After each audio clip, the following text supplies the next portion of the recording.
First ever factory outlet Mukunda jewellery అన్ని బ్రాంచ్లలో Christmas and new year సందర్భంగా ఎన్నో ఆఫర్లు. త్వరలో జూబ్లీ హిల్స్ బ్రాంచ్ ప్రారంభం. హాయ్ హలో నమస్తే, welcome to Telugu popular TV. నేను మీ విజయ్. ప్రస్తుతం మనతో పాటు ఉన్నారు నర్వత్తం త్రిపురనేని చిట్టుబాబు గారి అబ్బాయి మహారథి గారి మనవడు మనతో పాటు ఉన్నారు. అయితే ఆయనను అడిగి మరికొన్ని విషయాలు మాట్లాడే ప్రయత్నం చేద్దాం. సార్ నమస్తే. సార్ ఇప్పుడు చూసుకుంటే శివాజీ గారిది ఇష్యూ మళ్ళీ పోయింది అనుకుంటే చిన్న మళ్ళీ ఇది స్టార్ట్ అవ్వబోతుంది. ఏంటి సార్ ఎప్పుడు ఒక కొలిక్కి వస్తుంది అంటారు? ఇది కొలిక్కి వచ్చే సబ్జెక్ట్ కాదు, అది అటువంటి సబ్జెక్ట్ని ఆయన టచ్ చేశాడు. It is not something a personal actor Shivaji versus anchor Anasuya కాదు. It is eternal perennial subject. కొన్ని వేల సంవత్సరాలుగా జరిగే సబ్జెక్ట్ అది. మగవాడి ఆధిపత్యం, ఆడవాళ్ళ రైట్స్, కొన్ని ఇట్లా సొసైటీ ఎట్లా ట్రాన్స్ఫర్మేషన్ అయింది, ఇప్పుడు కరెంట్ సొసైటీ ఎట్లా నడుస్తుంది, దాంట్లో జరిగే ఆధిపత్య పోర్లు, ఇటువంటి డిబేట్స్ మధ్యలో దూరి కూర్చోవటం, అది రివర్స్ అవుతుంది. అది కొంచెం ఏదో టెంపరీగా లైమ్ లైట్ తీసుకొస్తుంది, కానీ it will boomerang on. So it's better. First జరిగింది ఏంటి, మూవీకి సంబంధించిన ఫంక్షన్, మూవీకి సంబంధించిన ఆడియో లాంచ్. ముందు ఏంటంటే నిధి అగర్వాల్ గారు, actress Nidhi Agarwal and actress Samantha, వీళ్ళిద్దరూ మాల్లో మాబింగ్ జరిగింది. ఆ మాబింగ్ జరిగింది, people were talking about that. అదేంటి, మాల్ సెక్యూరిటీ ల్యాబ్స్, అది కదా. దాన్ని ఈయన ఎట్లా మాట్లాడాడు ఆ దండోరా మూవీ లాంచ్ ఫంక్షన్లో, అది ప్రవోక్ అయిపోతున్నారు, ఆడవాళ్ళు మీరు బట్టలు సరిగ్గా వేసుకోవాలి, అట్లా ఇదైపోవాలి చెప్పినట్టు చెప్పాడు. కానీ సమయం సందర్భం చెప్పిన విధానం అనేది చాలా తప్పు. అదేంటంటే ప్లస్ ఆయన చెప్పాల్సిన అవసరం ఆయనకు లేదు. సరే, ఉచిత సలహాలు ఇస్తే ఇట్లానే ఉంటుంది. ఇప్పుడు వెళ్ళిపోయి ఆయన ఫర్ ఎగ్జాంపుల్ ఆడపిల్ల ఇలా ఉండాలి, ఇలా ఉండాలి, ఇలా ఉండాలి అని డిసైడ్ చేసేది ఎవరు? అది ఆడపిల్ల డిసైడ్ చేసుకుంటుంది. నువ్వు ఎవరివి డిసైడ్ చేయటానికి? అంటే నేను మా ఇంట్లో ఎవరు ఎలాగ చెప్పాను, బయట కూడా అలాగే చెప్పాను నేను. సో నిండుగా కప్పుకోండి అనేటట్టు నేను చెప్పాను తప్ప. కప్పుకుంటున్నారు వాళ్ళు, నిండుగానే కప్పుకుంటున్నాను. నిండుగా కప్పు, నీ దగ్గరికి వచ్చి రోజు నువ్వు షర్టు సరిగ్గా వేసుకో, నీ బటను ఇట్లా పెట్టుకో, అట్లా పెట్టుకో అని ఎవరైనా చెప్తున్నారా? లేదు కదా. ఇది why do you want to poke your nose into other people's lives? వాళ్ళు ఇట్లా నువ్వు ఏదో జనరలైజ్ పాసింగ్ స్టేట్మెంట్ లాగా, ఏమో సర్వం చూసేసిన వేదాంతి లాగా, ఒక సర్వం ఒక 12 ఏళ్ళు భారతదేశం మొత్తం యాత్ర చేసేసి మొత్తం తిరిగేసి వచ్చేసి, సన్యాసం కూడా మొత్తం సర్వం చేసేసి వచ్చేసి, మొత్తం ధర్మకర్త నేను మన హిందూ ధర్మానికి, మొత్తం మన కల్చర్కి, అందుకు నేను అందరికీ అడ్వైజ్ ఇస్తున్నాను అని చెప్పి ఇచ్చినట్టు ఉంది. ఇంట్లో చెప్పిన విధానం, ఇప్పుడు కొన్ని విషయాలు ఉంటాయి, కొన్ని విషయాలు ఇంట్లో చెప్తే దానికి వాల్యూ ఉంటుంది. అదే విషయం బయటికి వెళ్ళి చెప్తే కొంతమంది ఎడంకాలతో అంటారు. అర్థమైంది? ఇది అటువంటి విషయం. ఇది నువ్వు ఎవరివి వెళ్ళిపోయి బట్టలు ఇలా వేసుకుంటున్నారు, దానివల్ల ప్రవోక్ అవుతున్నారు అంటే నువ్వు ఎవరిని సపోర్ట్ చేస్తున్నావు? అది నువ్వు హాస్యాస్పదమైన విషయం. ఇప్పుడు బట్టలు ఇలా వేసుకుంటే అదే నగ్నంగా తిరగట్లేదు కదా, రాజ్యాంగానికి వ్యతిరేకంగా నగ్నంగా తిరిగారంటే మాట్లాడచ్చు, నీకు అధికారం ఉంది ఒక పౌరుడిగా. ఇప్పుడు what right do you have? నువ్వు బట్టలు ఇలా వేయటాన్ని, బట్టలు ఇలా జడ్జ్ చేయటానికి, objectifying women. It's basically your objectifying somebody.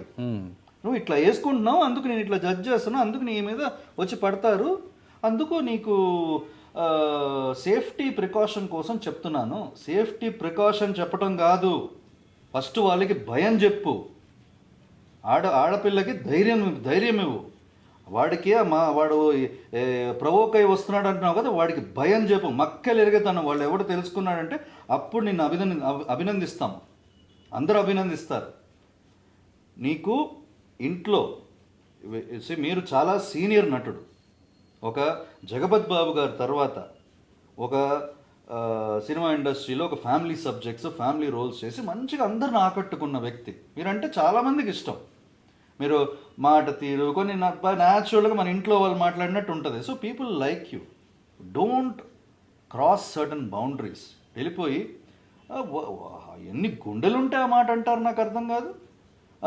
మగవాళ్ళు వాడు ప్రవోక్ అయిపోతారు, ప్రవోక్ అయ్యేటట్టు మీరు వాళ్ళు అంటే ఏంటంటే ప్రవోక్ అయిపోతారా? ఇప్పుడు గుడికి వెళ్తాము, గుడిలో వచ్చేసి సెల్ఫీ మన దేవుళ్ళని నగ్నంగానే పెడతారు, అది ప్రకృతి. దాంట్లో గుడికి వెళ్ళినప్పుడు నువ్వు దాంట్లో ఏం చూస్తావు? గుడికి వెళ్ళినప్పుడు నువ్వు కామం చూస్తావా లేకపోతే ధర్మం చూస్తావా? కామం చూస్తావా భక్తిని చూస్తావా? అది నీకు ఆ విచక్షణ అనేది ఉండాలి. ఆ విచక్షణ అన్నది నేర్పించుకోవాలి. అప్బ్రింగింగ్ సరిలేదు అనుకోండి, కుర్రవాళ్ళు ఇంట్లో అప్బ్రింగింగ్ సరిగ్గా పెంచలేదు అనుకోండి, బయటకు వచ్చి ఇలానే ప్రవర్తిస్తారు. అమ్మాయి కనపడంగానే ఎందుకు ఒక తల్లినో చెల్లినో లేకపోతే ఒక ఫ్రెండ్నో చూడు, నీకు ఆ అమ్మాయి తను మోడెస్ట్ అన్నది తనకి ఒక క్రైటీరియా ఉంటుంది. ఆ మోడెస్టీ అన్న క్రైటీరియాలో తను వేసుకుంటుంది. తనకేమో సిగ్గు వదిలి తనేమి జీవించాల్సిన అవసరం తనకి లేదు, అట్లా జీవించట్లేదు. తన జీవితం తను స్వేచ్ఛగా జీవిస్తుంది. దానికి నువ్వు వీలైనంత స్పేస్ నువ్వు ఇవ్వు. You are nobody to define the life of a women, you are nobody to define how the society should be. నీ సొసైటీలో నువ్వు బతికేది నువ్వు బతుకు. ఇంకా మంగపతి క్యారెక్టర్ నుంచి బయటకు వచ్చాయి. అంటే ఆ టైప్ ఆఫ్ క్యారెక్టర్ అంటే అట్లానే కదా అనుకోవాలి. ఇంకా మంచి బాగా చేశాడు ఆయన, బాగా మంచి మంగపతి క్యారెక్టర్. కానీ అక్కడే ఉండిపోయాడు నాకు అనిపించింది. చాలా తప్పు ఇది. ఇప్పుడు ఏంటంటే వెన్ దీస్ పీపుల్ క్వశ్చన్, అందరు క్వశ్చన్ చేస్తున్నారు, ఇది ఏదో సోషల్ మీడియా వార్ లాగా ఈయన క్వశ్చన్ చేస్తుంటే Shivaji is right, Shivaji is right, అవును ఆడపిల్లలందరూ అట్లానే ఉండాలి ఇట్లానే ఉండాలి, పిచ్చి పిచ్చిగా ఒక్కొక్కళ్ళు వచ్చి స్టేట్మెంట్లు. అవును, చాలా మంది ఏంటంటే ఇప్పుడు ఇట్లానే ఉండాలి, లేదా ఇప్పుకొని తిరగండి, వెళ్ళి కొంతమంది ఏంటంటే బిక్లీన్ వేసుకుని అక్కడ ట్యాంక్ బండ్లు నిలబడండి. ఏం మాటలు అవి? అలా ఎవరు అనలేదు. అలా ఎవరు బికినీలు వేసుకుని ట్యాంక్ బండ్ నిలబడతామని వాళ్ళు అనలేదు, వాళ్ళు ఏమో ఇప్పుకొని తిరుగుతామని వాళ్ళు అనలేదు. స్వేచ్ఛగా వాళ్ళ బట్టలు వాళ్ళకి ఎంత మోడెస్ట్ అనిపిస్తుందో వాళ్ళు మోడెస్ట్గా వేసుకుని వెళ్తున్నారు. ఇదే ఇష్యూ పైన కూడా అనసూయ గారు రియాక్ట్ అవ్వడం జరిగింది. ఎందుకు అవ్వకూడదు? ఆవిడ స్త్రీ, ఆవిడ ఆడపిల్ల, ఆవిడ ఆడదు కాదా? ఖచ్చితంగా హర్ట్ అవుతారు ఎవరైనా. ఇట్లా నువ్వు వేసుకోకూడదు అంటే నువ్వు సినిమాల్లో బనీన్లు వేసుకుని తిరిగావు కదా, నువ్వు బనీన్లు వేసుకుని తిరిగితే నీకు మోడెస్టీ కాదా? అంటే ఇంకా ప్రిమిటివ్ కైండ్ ఆఫ్ మైండ్ సెట్లో ఉన్నావు. You're still in a primitive mindset. అంటే ఈ మోడెస్టీ అన్నది ఆడపిల్లకే, మగవాడికి కాదు. మగవాడు ఎట్లా ఉన్నా చెల్లుబాటు అవుతుంది. ఆ ప్యాట్రియార్కల్ సొసైటీ అంటారు. అంటే మనకి ఇప్పుడు మనకి ఏంటంటే ఒక సాంప్రదాయం ఉంది కాబట్టి సో ఇలా వేసుకుంటే బెటరు అనేటట్టు చెప్పాను అని చెప్పి ఒక విధానంలో తీసుకొస్తున్నారు. దానికి కూడా క్లారిటీ చెప్పమ్మా. సాంప్రదాయం ఉంది అంటే ఇప్పుడు what do you mean to say? ఇప్పుడు చుడిదార్ ఇంతవరకు వేసుకునే వాళ్ళు సాంప్రదాయవంతులు, చుడిదార్ కొంచెం కిందకి ఇట్లా వేసుకునే వాళ్ళు సాంప్రదాయం లేని వాళ్ళు అని అర్థమా? అలా అని కాదు, అంటే just trying to ask you what is that you're trying to infer. అంటే మనం చూసుకుంటే డ్రెస్ బట్ట సాంప్రదాయం అలాగే చూస్తుంది సొసైటీ. బయట సొసైటీ అట్లా చూడట్లేదండి. అంటే సొసైటీ ఆయన మొత్తం చూడలేదు అనుకుంటా. సొసైటీ అట్లా కాదు. మీ ఇల్లు మీ వాతావరణం అలా చూస్తుందేమో, అది కాదు. ఆడపిల్ల బయట ఉన్నప్పుడు తనకి నీకెంత హక్కు ఉందో సొసైటీలో, నువ్వు ఇట్లా డ్రెస్ వేసుకోవాలి, నువ్వు అట్లా వేసుకోకూడదు, ప్యాంటు ఇట్లా ఇన్షర్ట్ చేసుకోవాలి, నీకు ఇది కనపడకూడదు, అది కనపడకూడదు, ఇది రోమాలు కనపడకూడదు, ఇట్లా అని చెప్పి ఎవరైనా చెప్పారా? కాదు కదా. నువ్వు జిమ్కి వెళ్ళకూడదు, నువ్వు జిమ్కి వెళ్ళి చెస్ట్ పెంచకూడదు, నువ్వు వెళ్ళి బైసెప్స్ పెంచకూడదు, నువ్వు చాలా అట్రాక్టివ్గా ఉండకూడదు, నువ్వు మంచి కాంప్లెక్షన్ నీకు ఉండకూడదు, మగవాళ్ళకి ఎవరైనా చెప్పారా? కాదు కదా. మళ్ళీ స్త్రీకి మాత్రం ఎందుకు ఆ వేలు వేస్తావు? ఆ వేలు ఎందుకు వేస్తావు? Give her space. She knows her limits. అమ్మాయికి తను లిమిట్ తనకి తెలుసు, నువ్వే నేర్పించక్కల. తను ప్రకృతి అంటున్నావు కదా, ఆ ప్రకృతిని గౌరవించటం అంటే అదే. ఆ ప్రకృతికి విలువ ఇవ్వటం అంటే అదే. ప్రకృతిని అణిచివేయటం కాదు. ప్రకృతికి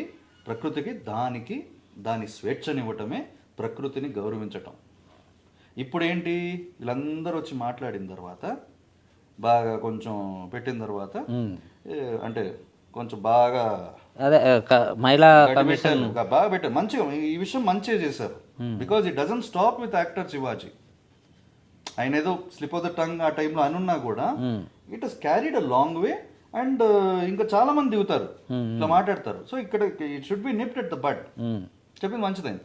వీళ్ళు మాట్లాడిన తర్వాత మళ్ళీ ఇప్పుడు ఏంటో సింపతి ఏంటి, మేనమామ అంటాడట్లా, బాబాయ్ అంటాడట్లా, పెదనాన్న అంటాడట్లా, నాన్న అంటాడట్లా. నేను ఆ అమ్మాయి కోసం మాట్లాడాను, ఆ అమ్మాయికి ఎవరైనా అండగా నిలబడ్డారా? మరి నువ్వు నిలబడ్డావు అండగా? వెళ్ళిపోయి జరిగిపోయిన తర్వాత 2 రోజుల తర్వాత ఇంకా ఆ విషయాన్ని బట్టబయలు చేసావు నువ్వు. ఇంకా మాట్లాడు అమ్మాయి డ్రెస్ అట్లా వేసుకుంది కాబట్టి ప్రవోక్ అయ్యారు అన్న అర్థం వచ్చేలాగా నువ్వు మాట్లాడావు. నువ్వు అండగా నిలబడ్డావా? అండగా నువ్వు నిలబడలేదు, వీళ్ళే నిలబడ్డారు. ఉన్నా కూడా ఆ అమ్మాయికి ఆ సొసైటీ అదే నిలబడుతుంది. అంటే అక్కడ జరిగిన సిచ్యువేషన్ వచ్చేసి ఆ డ్రెస్ కొద్ది చినిపోవడం, సో ఇలా జరిగింది. రేపు ఎందుకు చనిపోయింది? తను చించుకుందా? చంపింది ఎవరు? అంటే పక్కన ఎవరైతే సెక్యూరిటీ గార్డ్స్ వాళ్ళు వీళ్ళు ఉంటారో వాళ్ళు కాదు, దాంట్లో మిస్క్రియంట్స్ ఉన్నారు, చాలా మంది చింపారు. తప్పెవరిది? వాళ్ళది. అండ్ నువ్వు ఎవరిని ఖండించాలి? వాళ్ళని ఖండించాలి. చెప్పు తీసుకుని కొట్టాలి. చెప్పు తీసుకుని కొట్టాలి నువ్వు మనిషి అయితే. అది వాళ్ళని ఖండించకుండా ఏదో కుర్రకాలు చూడంగానే ప్రవోక్ అయిపోతారు, అందుకు నువ్వు బట్టలు సరిగ్గా వేసుకోవాలి. ఏంటది? అదే ఏం మాట్లాడుతున్నావు? సరైన విషయం కాదు. That is not the way to express. ఇప్పుడు సింపతి గెయినింగ్ ఎందుకు? సారీ చెప్తే సారీ చెప్పు. చాలా మంది ఇంత క్రితం తప్పుగా మాట్లాడిన వాళ్ళు ఉన్నారు, తప్పుగా మాట్లాడారు. సో వాళ్ళు 4 గోడల మధ్యలో లేకపోతే బయటకు బహిరంగంగానో క్షమాపణలు అడిగారు, ఓపెన్గా అడిగారు, తర్వాత వదిలేశారు. Everybody is honest. హానెస్ట్ అంటే క్షమాపణ చెప్తే వదిలేస్తారు. క్షమాపణ చెప్తూ ఆ సింపతి గెయినింగ్ ఎందుకు? ఆ మైలేజ్ ఎందుకు? ఒక పక్కనేమో క్షమాపణ, ఇంకో పక్కనేమో మైలేజ్. అంటే సొసైటీకి ఇంకా ఉచిత సలహాలు చెప్పొద్దు. అంటే ఉచిత సలహా ఇచ్చావని నీకు తెలుసు కదా, సలహా ఇచ్చావు, నువ్వు ఇచ్చిన ఉచిత సలహా అని నీకు తెలుసు, అర్థమైపోయింది కదా. అందుకే ఇవ్వబాక ఇంక నుంచి ఉచిత సలహా. నీ జీవితం ఏంటో, నీ యాక్టింగ్ ఏంటో, కెరియర్ ఏంటో, నీ తర్వాత వాట్ ఎవర్ నీ గమ్యం ఏంటో, నీ ప్రయాణం ఏంటో అది చూసుకో. ఇంకోటి చెప్పడం కూడా చేస్తే, నేను ఎవరికి భయపడను ఇక్కడ. సో నాకు పొలాలు ఉన్నాయి, నేను కావాలంటే నీ పొలాలు ఉంటాయంటే నీ భయం అంటే నీ భయం ఏంటి? తోటకూరనా? మాకేంది? మిగతా అందరికి ఎందుకు? ఎవరికి భయం ఉండదు, నీకు ఒక్కడికే భయం ఉండదని కదా. అంటే నువ్వు what are you trying to say? You're trying to say you are the protagonist, you are the hero of this subject. నేను అందరూ నువ్వు ఏ తప్పు చేయకపోయినా, నువ్వు మంచి చెప్పినా కూడా నేను క్రిటిసైజ్ చేస్తున్నారు అంటే నువ్వు చూపిస్తున్నావా? రైట్ కాదు కదా. నువ్వు తప్పు మాట్లాడావు అయ్యా, అది గుర్తుపెట్టుకో. నువ్వు తప్పు మాట్లాడావు, క్లియర్గా understand what you spoke is wrong. పశ్చాత్తాప పడ్డావు అంటే stop it there, say I'm wrong and I'm sorry, I will not do it. అంతేగాని don't try to defend it again by saying సలహాలు ఇవ్వకూడదు నేను, తర్వాత ఇట్లానే అంటారు, నేను మంచే చెప్పాను, మంచే చెప్పడానికి వచ్చాను. మంచి చెప్పావు, ఇంటెంట్ అది కాదు. మంచి చెడు అన్నది జస్ట్ ఒక మాట బట్టి, నీ ఒక మనసులో ఉన్నదాన్ని బట్టి కాదు. మంచి చెడు అన్నది సందర్భం డిసైడ్ చేస్తుంది. మంచి చెడు అన్నది సొసైటీలో జరిగే వాతావరణం, పరిస్థితి డిసైడ్ చేస్తుంది. అది నువ్వు గ్రహించాలి, దానికి తగినట్టు నువ్వు ఉండాలి. ఎందుకంటే నువ్వు తెర వెనక ఉండే జీవితం కాదు నీది, తెర ముందు ఉండే జీవితం. తెర ముందు ఉండే జీవితం కాబట్టి నువ్వు ఇంకా డబుల్ కేర్ఫుల్ ఉండాలి. తప్పు చేస్తే తప్పు నొప్పుకో. ఎందుకంటే your wife, she's a woman. If you have a daughter, she's a woman. ఇంట్లో మీ మేనకోడలు ఉంటే she's a woman. Respect them, give them their space. అది నీకు గౌరవం. నువ్వు స్త్రీ అంటే ప్రకృతి అన్నావు కదా, ఆ స్త్రీ అంటే ప్రకృతి అంటే ఆవిడని నువ్వు మర్యాదించాలంటే, ఆవిడని గౌరవించాలంటే ఆవిడ స్వేచ్ఛ నువ్వు. ఫస్ట్ వేలి వేయబాక, మంచి చెప్తున్నట్టు నటించబాక. అంటే ఆడపిల్ల అందరూ ఏదో ఇప్పుకుని తిరిగేస్తున్నారు ఇట్లా అంటే తప్పు. అది don't objectify women and don't generalize everything. ఎక్కడో కొన్ని జరగచ్చు, అది తీసుకొచ్చి ఇట్లా జనరలైజ్ చేసి ఇట్లా పాసింగ్ స్టేట్మెంట్ ఇస్తే ఎదుటి వాళ్ళకి కాదు. రైట్.